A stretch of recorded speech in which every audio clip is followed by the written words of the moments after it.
మనకి ఎక్కడైనా వేస్ట్ పోతున్నాయి కాబట్టి ఒక చిన్న బాటిల్ పెట్టి ఆ బాటిల్లో పట్టుకొని వచ్చి ఆ చెట్ల దగ్గర మీరు అన్నం తింటాం కదా అక్కడ కడుక్కోండి. అక్కడక్కడ ఎన్నో చెట్లు ఉన్నాయి. ఆ చెట్ల దగ్గర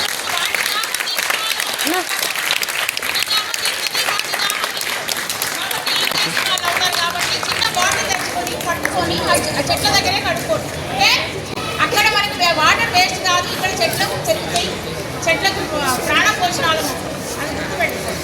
ఇంటి దగ్గర కూడా అంటే చెట్లలో కట్టుకోవచ్చు, తప్పేం లేదు. మన ఇంట్లో ఉంటాయి కదా చెట్లు, అన్న తిరగానే పోయి చెట్లు దగ్గర కట్టుకోండి.